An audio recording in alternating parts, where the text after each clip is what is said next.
Hi friends, welcome to our channel. ఇక బాలు మీనా చింటూ వాళ్ళ అమ్మ పెద్ద మోసగత్తె. ఇక ఎంతమందినో అన్యాయం చేస్తూ బతుకుతుంది అని తిట్టుకుంటూ ఉన్న సమయంలోనే ఆ మోసగత్తె ఎవరూ కాదు, ఇంట్లో ఉన్న రోహిణిని మనోజ్ని బకరాగాన్ని చేసి పెళ్లి చేసుకొని అందరితోనూ కూడా అబద్ధాలు చెప్తున్నది రోహిణి అని తెలుసుకొని ఒక్కసారిగా షాక్ అయిపోతారు. మరి ఇంతకీ బాలు మీనాకు రోహిణి నిజస్వరూపం ఎలా తెలిసింది, ఎవరి ద్వారా తెలిసింది? మరోపక్క పిల్లల కోసం ఆస్తి కోసం హాస్పిటల్కి వెళ్ళిన రోహిణికి డాక్టర్ చెప్పిన చేదు వార్త ఏంటి? ఈ లేటెస్ట్ ఇన్ఫర్మేషన్ అంతా తెలుసుకోవటం కోసం ఫ్రెండ్స్ ఈ వీడియోని ఎక్కడా స్కిప్ చేయకుండా చివరి దాకా చూసేయండి. ఇక రోహిణి అయితే తన మనసులో ఉన్న బాధనంతటినీ కూడా తన ఫ్రెండ్ విద్యాకైతే చెప్పుకుంటూ ఉంటుంది. ఇక ఏం చేయాలనుకుంటున్నావే? తెల్లారితే నీ బతుకే ఒక పెద్ద అబద్ధం అయిపోతుంది. ఈ కష్టాలు అన్నీ నీకు ఎప్పుడు దూరం అవుతాయి? నాకైతే అర్థం కావటం లేదు అని అనగానే, అందుకోసమేనే నేను కూడా ఒక ప్లాన్ చేశాను. అయినా నా కొడుకుని వేరే వాళ్ళకు దత్తత ఇవ్వటం ఏంటి? ఇక నేను నా కొడుకుకి దూరంగా ఉండటం ఏంటి అని అనగానే, అంటే ఏంటే, కొంప తీసి చింటూని ఇంటికి తీసుకొని వచ్చి ఇంట్లో ఉన్న అందరితో కూడా నా కొడుకి అని చెప్పేస్తావా ఏంటి అని అనగానే, నాకు అంత అవకాశం ఎప్పటికీ రాదే, దేవుడు నాకు అంత ఛాన్స్ కూడా ఇవ్వడు అని అనగానే, మరి ఏం చేస్తావే అని అనగానే, ఆ బాలు మీనా పదే పదే ఆ ఊరు వెళ్తున్నారు. మా అమ్మతో ముచ్చట్లు పెట్టుకుంటున్నారు. చింటూని దత్తత తీసుకోవాలి అనుకుంటున్నారు. అందుకోసమే ముందు వాళ్ళని అక్కడి నుంచి ఇల్లు ఖాళీ చేపించేయాలి అని అనగానే, అవునా, మరి ఎక్కడ తీసుకుంటావు అని అనగానే, ఇక్కడే ఈ ఊర్లోనే మన పార్లర్కు దగ్గరలోనే తీసుకుంటాను. అప్పుడు నా కొడుకును ప్రతిరోజు చూసుకోవచ్చు. నా కొడుకుకి ప్రేమ కూడా అందించవచ్చు. ఇక ఇంట్లో తెలిసిన తర్వాత ఇక ఒక్కొక్కరు ఒక్కొక్క మాట అంటుంటుంటే చింటూను నేను ఎంత బాధ పెడుతున్నానో ఇండైరెక్ట్గా నాకు రాత్రే తెలిసిందే. అందుకోసమే వాళ్ళని ఇక్కడికి తెచ్చుకుంటే చింటూని ప్రతిరోజు చూసుకోవచ్చు. సెలవు పెట్టి మరీ చింటూతో గడపచ్చు. ఇక వాళ్ళకి తెలియకోకుండా ఉంటుంది. ఇక వితిన్ సెకండ్స్లో ఇంటికి కూడా తొందరగా వెళ్ళిపోవచ్చు అని చెప్పేసి రోహిణి అయితే చెప్తూ ఉంటుంది. ఇక విద్య కూడా ఈ ప్లాన్ ఏదో బాగుంది. ఇక నీ తల్లికి నీ కొడుకుకి దగ్గరగా ఉంటావు, నీ భర్తకి దగ్గరగా ఉంటావు అని అనగానే, సరే సరే పద, కస్టమర్ ఇందా నుంచి కాల్ చేస్తున్నారు వెళ్ళాలి అని చెప్పేసి వీళ్ళిద్దరూ పార్లర్కి అయితే వెళ్ళిపోతారు. పార్లర్కి వెళ్ళిపోయిన తర్వాత ఇక వెంటనే రోహిణి, అమ్మా వాళ్ళు ఫోన్ చేస్తారు, ఇప్పటికి 10 సార్లు చేశారు అని నువ్వే చెప్తున్నావు. ఇక నా గురించి పూర్తిగా వాళ్ళకు తెలియ లోపలే నేను పార్లర్ దగ్గర ఒక ఇల్లు చూశాను. నువ్వు చేస్తావు అంటే అర్జెంటుగా ఆ ఇల్లు ఖాళీ చేసేసేయి అని అనగానే, ఏంటమ్మా అలాంటప్పుడు చింటూది స్కూల్ ఏమైపోతుంది ఒకసారి ఆలోచించావా అని అనగానే, అబ్బా అంతకంట మంచి స్కూల్లోనే ఇక్కడ జాయిన్ చేస్తాను, నువ్వు ముందు లగేజ్ అంతా సర్దుకో అని చెప్పేసి ఇంటి ముందుకి ఒక వ్యాన్ కూడా వస్తుంది. ఇక లగేజ్ అంతా వ్యాన్లో పెట్టేసేయండి, మనకి టైం కూడా లేదు అని అనగానే, అలాగేనమ్మా కళ్యాణి అని చెప్పేసి ఇక మన రోహిణి వాళ్ళమ్మ అక్కడైతే సుగుణమ్మ ఇల్లంతా ఖాళీ చేసేస్తుంది. చింటూ చింటూ నీ బట్టలన్నీ కూడా త్వర త్వరగా సర్దేసుకో, మనం ఇక్కడి నుంచి వెళ్ళిపోతున్నాం అని అనగానే, ఎక్కడికి అమ్మమ్మ ఇక్కడి నుంచి వెళ్ళిపోతున్నాం అని అనగానే, అమ్మ దగ్గరికి నాన్న, ఇక్కడికి అమ్మ రావాలి అంటే చాలా దూరం అయిపోతుంది కదా, ప్రతిరోజు నువ్వు అమ్మతో ఆడుకోవాలనుకుంటున్నావు కదా, అందుకోసమే అమ్మకి దగ్గరికే వెళ్తున్నాం అని అనగానే, అవునా అమ్మమ్మ, అలా అయితే నాకు చాలా చాలా సంతోషంగా ఉంది అని చెప్పేసేసి, అంకుల్ త్వరగా రండి, ఇవన్నీ లోపల పెట్టండి అని చెప్పేసేసి మొత్తానికి లగేజ్ అంతా కూడా ఆ వ్యాన్లో పెట్టేస్తారు. పెట్టేసిన తర్వాత ఆ పక్కన ఉన్న ఫ్రెండ్స్ అందరికీ, బాయ్ రా, నేను మా అమ్మ దగ్గరికి వెళ్ళిపోతున్నాను అని చెప్పేసి పిల్లలందరికీ బాయ్ చెప్పేసేసి సుగుణమ్మ వాళ్ళు కూడా ఆ వ్యాన్లోనే ఎక్కేసేసి ఇల్లు ఖాళీ చేసి మొత్తానికైతే వెళ్ళిపోవటం జరుగుతుంది. మరోపక్క ఇక్కడ వచ్చేసేసి బాలు, మీనా వాళ్ళేమో ఫోన్ లిఫ్ట్ చేయటం లేదు, మనం ఒక్కసారైనా సరే అక్కడికి వెళ్దాం మీనా అని అనగానే, ఏవండి ఇంట్లో వాళ్ళు వద్దంటున్నారు, దేవుడు కూడా వద్దు అని చెప్పేసి అన్నాడు, మనం ఎక్కువగా ఆలోచిస్తున్నామేమోనండి అని అనగానే, అసలు ఏంటి మీనా నువ్వు ఇలా కూడా ఆలోచిస్తున్నావు అని బాలు అంటూ ఉండగా, నేను ఎక్కువగా ఆలోచించడం లేదండి, మన మంచి గురించి ఆలోచిస్తున్నాను. సరే 2 రోజుల్లో కనుక ఫోన్ లిఫ్ట్ చేయకపోతే మనమే వెళ్దాంలేండి సరేనా అని అనగానే, సరే మీనా ఇలా అన్నావు చాలా బాగుంది అని చెప్పేసి బాలు మీనా వాళ్ళైతే అనుకుంటారు. ఇక మార్నింగ్ అవుతుంది. మార్నింగ్ అవ్వంగానే రోహిణి హడావిడిగా అయితే వెళ్ళిపోతుంది. ఏంటమ్మా రోహిణి, ఇంత తొందరగా వెళ్ళిపోతున్నావు అని అనగానే, ఈ మధ్య కస్టమర్ సర్వీసెస్ ఇంటికే పిలుస్తున్నారు అత్తయ్య, అందుకోసమే త్వరగా వెళ్ళాల్సి వస్తుంది, వెళ్తాను అని చెప్పేసి వెళ్ళిపోతుంది. అమ్మా, ఈ ఇల్లు అంతా మీకు బాగా నచ్చిందా అని అనగానే, ఓ చాలా బాగా నచ్చిందమ్మా అని చెప్పేసేసి చెప్తూ ఉంటారు. సరేనమ్మా, ఇక రేపే చింటూకి స్కూల్లో అడ్మిషన్ కూడా మాట్లాడాను. ఇక ప్రతిరోజు ఇక్కడికి వస్తూనే ఉంటాను. ఇక అప్పుడు నీకు చింటూకి కూడా ధైర్యంగా ఉంటుంది అని అనగానే, సరేనమ్మా కళ్యాణి, చాలా మంచి నిర్ణయం తీసుకున్నావే అని చెప్పేసి అనగానే, సరే అయితే అలా అని చెప్పేసేసి చింటూని ఎక్కువగా రోడ్ల మీదకి తీసుకుని వెళ్ళి ఆ బాలుకి మీనాకి కనిపించేటట్టు చెయ్యొద్దు, వాళ్ళకు భయపడే కదా ఆ ఊరు నుంచి నేను తీసుకొని ఈ ఊర్లో పెట్టింది అని అనగానే, సరేనమ్మా, ఏదో పనుందంటున్నావు కదా, ఇక వెళ్ళు అని చెప్పేసి అనగానే, విద్య ఎక్కడున్నావే అని అనగానే, పార్లర్లోనే ఉన్నాను అని చెప్పేసి అనగానే, ఒక్క నిమిషం బయటికి రా అని అనగానే, ఏంటే మళ్ళీ ఏదైనా కొత్త ప్రాబ్లమా అని చెప్పేసి అనగానే, అబ్బా అది కాదే, ఇక చింటూని తీసుకొని వెళ్ళాలి అనుకుంటున్నాను.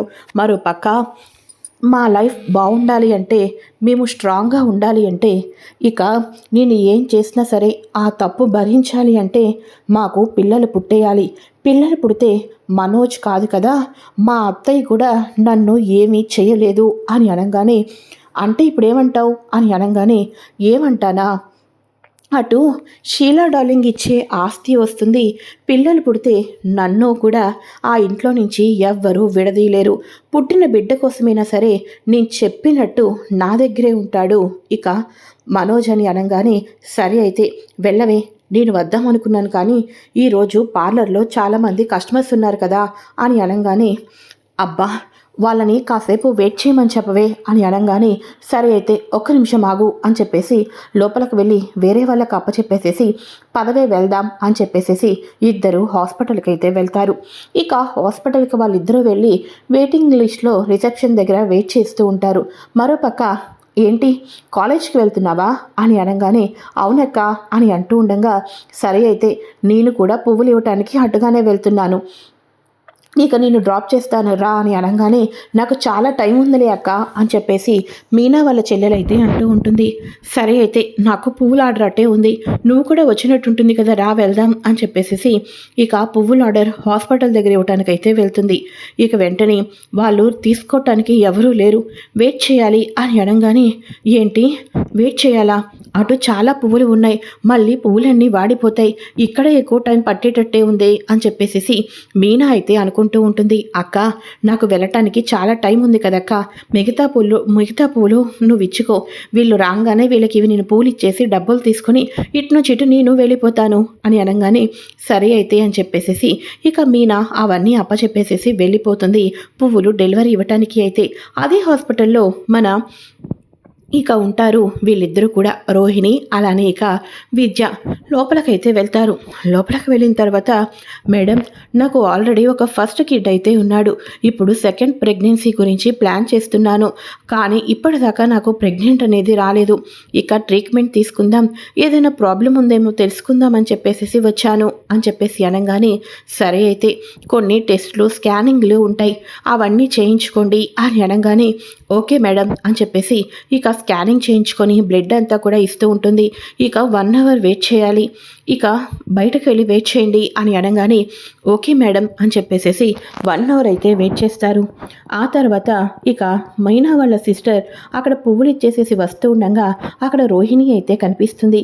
ఇదేంటిది, ఇక రోహిణి ఇక్కడ ఉంది, ఇది కేవలం ప్రసవాలు కాన్పులు హాస్పిటలే కదా అని చెప్పేసేసి దీని ఇక్కడుందేంటి అని చెప్పేసేసి అనుకుంటూ ఉంటుంది. ఇక మొత్తానికి అయితే బయటకు వచ్చేసేసి, అక్క నువ్వు చెప్పినట్టుగానే పువ్వులైతే ఇచ్చేసానక్క, కాకపోతే ఆ హాస్పిటల్లో ఇక మీ తోటి కోడలు రోహిణి వెయిట్ చేస్తుంది అని అనగానే, అదేంటది, అది ప్రెగ్నెంట్ గురించి సంబంధించిన హాస్పిటల్ కదా, రోహిణి అక్కడేం చేస్తున్నట్టు అని అనగానే, ఏవో రిపోర్ట్స్ కోసం వెయిట్ చేస్తున్నట్టు నాకు తెలిసిందక్క, ఈ లోపల నేను కూడా వచ్చేసాను అని అనగానే, సరే అయితే రోహిణి ఏదో చేస్తుందనుకుంటా, ఒకవేళ ప్రెగ్నెంట్ అయితే గొప్పగా అందరి ముందు చెప్పుకునేది, మా అత్తయ్య కూడా చాలా సంతోషపడిపోయేది, కానీ తను ఎవరికీ చెప్పుకోకుండా హాస్పిటల్కి వెళ్ళింది అంటే కొంప తీసి ఏదో దాచిపెడుతుందేమో అని చెప్పేసేసి మనసులో అయితే అనుకుంటూ ఉంటుంది మీనా అయితే. ఇక మీనా ఫోన్ పెట్టేయంగానే ఏంటి అని వాళ్ళ అమ్మనంగానే ఏమీ లేదమ్మా, హాస్పిటల్లో రోహిణి కనిపించిందంట, చెల్లి చెప్పింది అని అనగానే సరేలేవే, వాళ్ళ గురించి వీళ్ళ గురించి ఎందుకే, ఇప్పటికే ఇక అల్లుడు గారి మీద ప్రేమ లేదు అని చెప్పేసేసి మీ అత్తయ్య గురించి మాట్లాడుకుంటున్నారు. మీరు త్వరగా పిల్లల్ని కనేస్తే మీ అత్తయ్యకి ఆ రూపంలో అయినా సరే మనవడి మీద ప్రేమ కలుగుతుంది. అప్పుడైనా నీతో మంచిగా లక్షణంగా ఉంటుంది. ఇక ఆ పనేదో ముందు చూడండమ్మా అని చెప్పేసేసి అనగానే సరేనమ్మా, నాకు చాలా పనుంది, వెళ్తాను అని చెప్పేసేసి మన మీనా అయితే అక్కడి నుంచి వచ్చేస్తుంది. అప్పటి నుంచి మీనాకి రోహిణి మీద అనుమానం.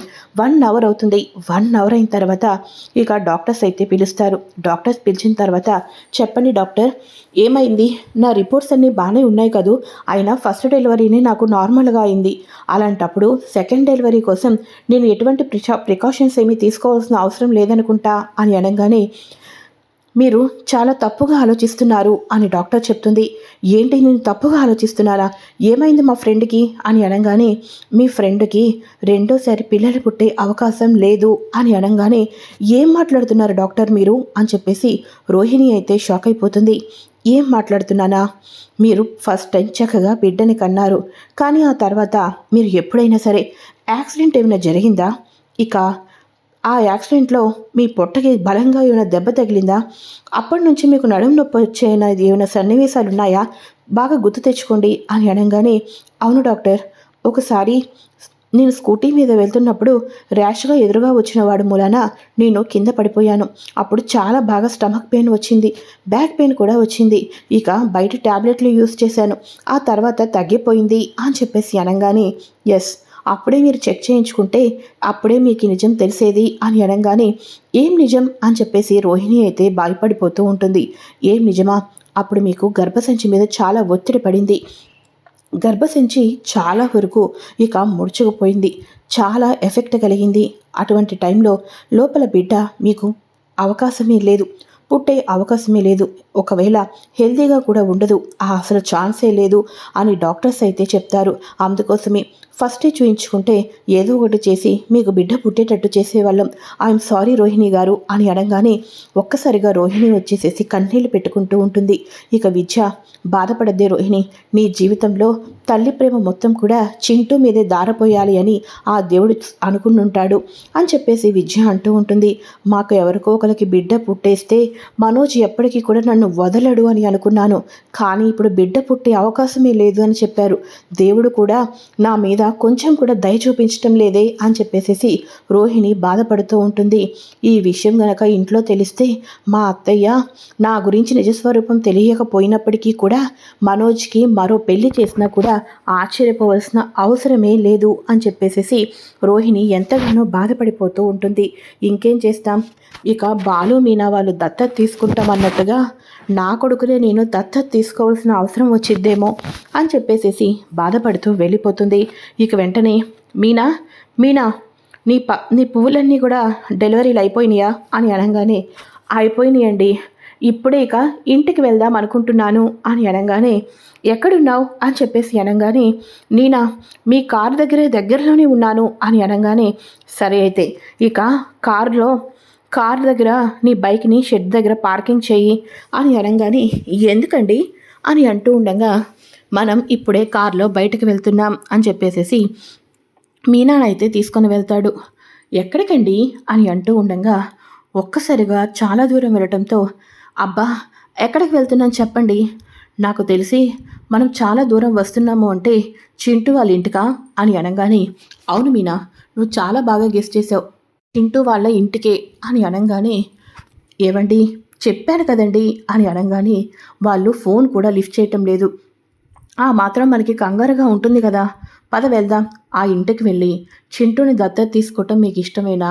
తల్లి ప్రేమకు నోచుకోవటం లేదు, మీరే కదా మీ ఆరోగ్యం కూడా బాగుండటం లేదు అని అంటున్నారు, ఇవన్నీ కూడా ఇక చింటూ వాళ్ళ అమ్మమని అడుగుదాం అని చెప్పేసేసి ఇద్దరు వెళ్తారు.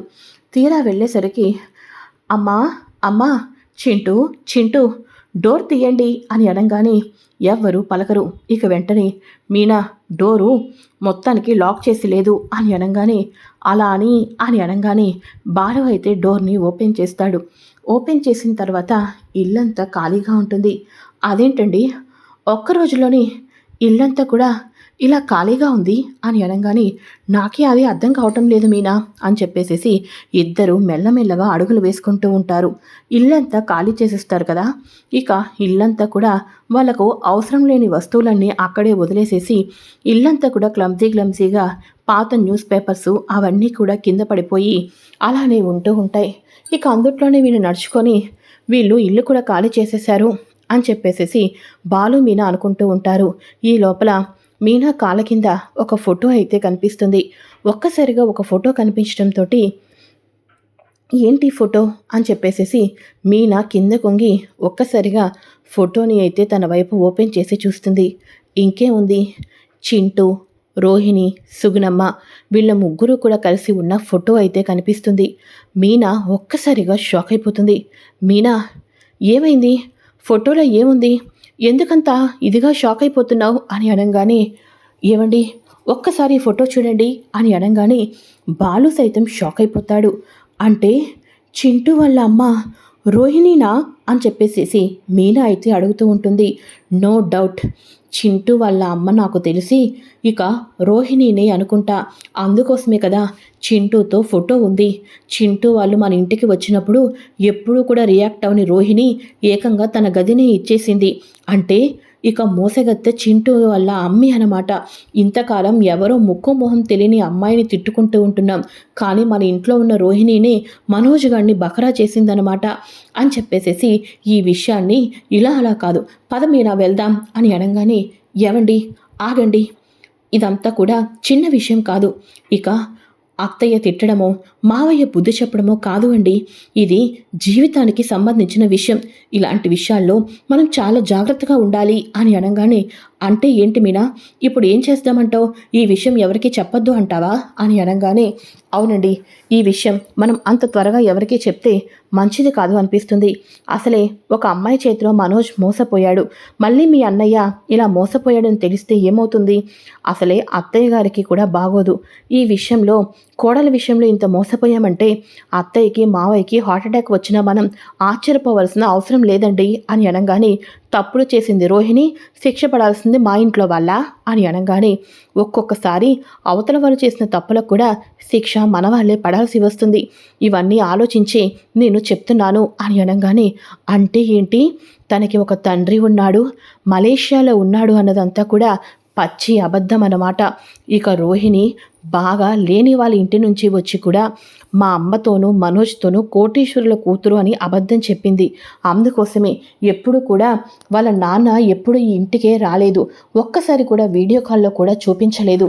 ఇన్ని తప్పులు చేసి ఇంత మోసం చేసిందా, మా అమ్మకు కావాల్సిందే అని చెప్పేసి అనగానే అవునండి, రోహిణి చేసిన అబద్ధాలు మోసాలు ఇన్ని అని కాదు, అలానే ఇప్పుడు మనం బయట పెడితే మన ఇంట్లో వాళ్ళని మనమే కోల్పోవలసి వస్తుంది అని అనగానే ఆగు మీనా ఆగు, వాళ్ళు బాగా లేని వాళ్ళు, రోహిణి చేసిందంతా పచ్చి కుట్ర మోసమని తెలిసింది. మరి అలాంటి రోహిణికి ఫర్నిచర్ షాప్ పెట్టుకోవటానికి అన్ని లక్షలు ఎక్కడి నుంచి వచ్చుంటాయి అని అనగానే అవును కదండి, అది కూడా నాకు డౌటే అని అనగానే డౌట్ ఏముంది, ఆడు మా మనోజ్ గారిను మోసం చేసిన అమ్మాయిని బెదిరించైనా సరే రోహిణి డబ్బు తీసుకుందేమో, ఎవరికి తెలుసు. అసలు వీళ్ళకి ముందు ఈ నిజం కాదు, ఫర్నిచర్ షాప్ పెట్టడానికి ఎక్కడి నుంచి డబ్బు వచ్చిందన్న దీని మీద ఆరా తీయాలి. ఆ తర్వాత మెల్లమెల్లగా ఉచ్చు బిగించి రోహిణిని ఇంట్లో వాళ్ళ ముందు బుక్ చేస్తాను అని అనగానే సరేనండి, ముందు ఫర్నిచర్ షాప్ ఎలా పెట్టారో అన్నది ఆలోచించండి.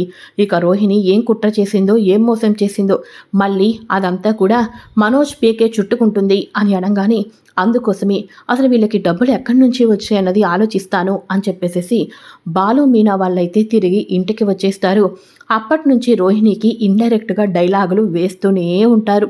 ఇదేంటిది వీళ్ళు చాలా కొత్తగా మాట్లాడుతున్నారు అని రోహిణి ఎక్కువ వీళ్ళ దగ్గర లేకోకుండా భయపడుతూ వెళ్ళిపోతూ ఉంటుంది. ఆ నెక్స్ట్ డే వచ్చేసేసి రోహిణికి పిల్లలు పుట్టరని బాధపడుతూ ఉంటుంది. బాలు వచ్చేసేసి తన డ్రైవింగ్కి వెళ్ళిపోతాడు. అన్ఎక్స్పెక్టెడ్గా బాలుకి ఇన్ని రోజుల తర్వాత కెనడా నుంచి వచ్చిన కల్పన క్యాబ్ బుక్ చేసుకుంటూ ఉండేది కదా, మన మనోజ్ ఎక్స్ గర్ల్ ఫ్రెండ్ మళ్ళీ తను క్యాబ్ అయితే బుక్ చేసుకుంటుంది. మరి ఇన్నాళ్ళకి కల్పన బాలు క్యాబ్ బుక్ చేసుకోవటంతో ఇక తనే బాలు మనోజ్కి యొక్క ఎక్స్ గర్ల్ ఫ్రెండ్ తిరిగి 40 లక్షల రూపాయలు ఇచ్చేసాన నిజం ఇప్పుడు బాలు కల్పన ద్వారా తెలుసుకోబోతున్నాడా లేదా అన్నది మనం రానున్న ఎపిసోడ్లో తెలుసుకుంటున్నాం. ఫ్రెండ్స్, మీకు కనుక ఈ వీడియో నచ్చినట్లయితే తప్పకుండా లైక్ చేయండి, ఛానల్ని సబ్స్క్రైబ్ చేసుకోండి. Thanks for watching friends, bye.